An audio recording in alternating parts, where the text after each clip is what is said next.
بعض لوگوں کا یہ کہنا ہوتا ہے کہ ہمیں والدین بھی نصیحت کرتے ہیں،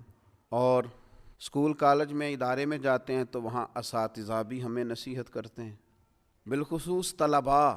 بعض اوقات اس بات کی بڑی شکایت کرتے ہیں کہ دیکھو جی، بڑا بھائی بھی ہمیں بٹھا کے دیر تک لیکچر دیتا ہے، پھر ہمیں یہ کہا جاتا ہے کہ جمعے والے دن بھی وقت پر آؤ، وہاں بھی تمہیں نصیحتیں سننی ہیں۔ نوجوانوں کی طرف سے بعض اوقات یہ بات سننے کو ملتی ہے کہ آخر ہم کتنی کو نصیحت سنیں،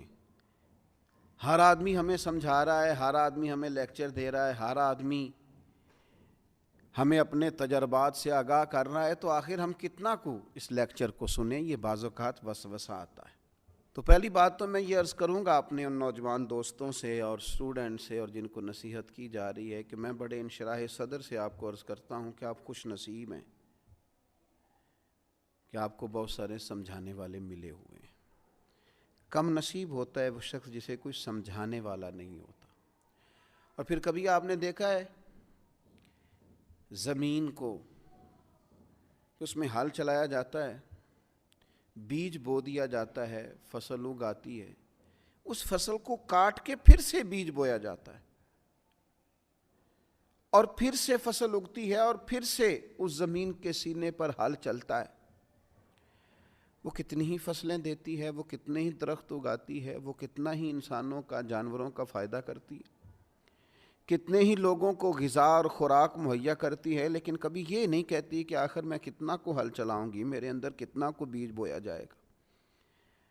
لیکن وہ زمین ہے،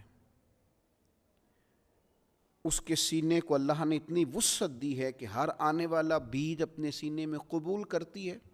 اور ہر موسم کا نیا پھل اور نئی فصل اور نئی سبزی قوم کو فراہم کرتی ہے۔ تو سینہ بڑا رکھیں۔ آپ مختلف قسم کے بیج جب اپنے سینے میں بوئیں گے اور مختلف قسم کے نیک، اچھے اور سمجھدار لوگوں کی رائے اور نصیحت آپ حاصل کریں گے تو آپ اپنے باطن میں مختلف قسم کے پھول کھلتے ہوئے محسوس کریں گے، آپ کی طبیعت کے اندر مختلف قسم کی خوبصورتیاں پیدا ہوں گی۔ نبی اکرم صلی اللہ تعالیٰ علیہ وسلم نے فرمایا، مشکوٰۃ شریف میں حدیث موجود ہے، حضور فرماتے ہیں مومن کبھی خیر سننے سے سیر نہیں ہوتا، مومن کا کبھی پیٹ نہیں بھرتا خیر سننے سے، وہ خیر سنتا رہتا ہے، سنتا رہتا ہے، سنتا رہتا ہے، حتیٰ کہ اس کا ٹھکانہ جنت ہو جاتا ہے۔ وہ خیر سنتے سنتے ہی جنت کا مسافر ہو جاتا ہے، جنت میں پہنچ جاتا ہے۔ تو خیر سنیں، خیر سنیں، نصیحت سنیں۔ اللہ تعالیٰ نے زبان ایک دی ہے اور کان دو دیے ہیں، معنی یہ ہے کہ سنگل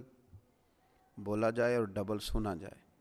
اچھے لوگوں کی باتیں سنیں، اور میں کہوں گا کہ دوڑ کے سنیں اور جلدی سے سنیں۔ صحیح العقیدہ اور خیر کہنے والے لوگوں کی باتوں پر توجہ سے کان دھریں اور جلدی سے اپنے حصے کی خیر اکٹھی کریں۔ یہ آپ سن کے تو دیکھیں، یہ جو آپ خوبصورت چیزیں سنیں گے یہ سوچوں کو خوبصورت کر دیں گی، یہ طبیعت کو خوبصورت کر دیں گی، یہ مزاج کو ٹھنڈا کر دیں گی، یہ لطافت پیدا کر دیں گی۔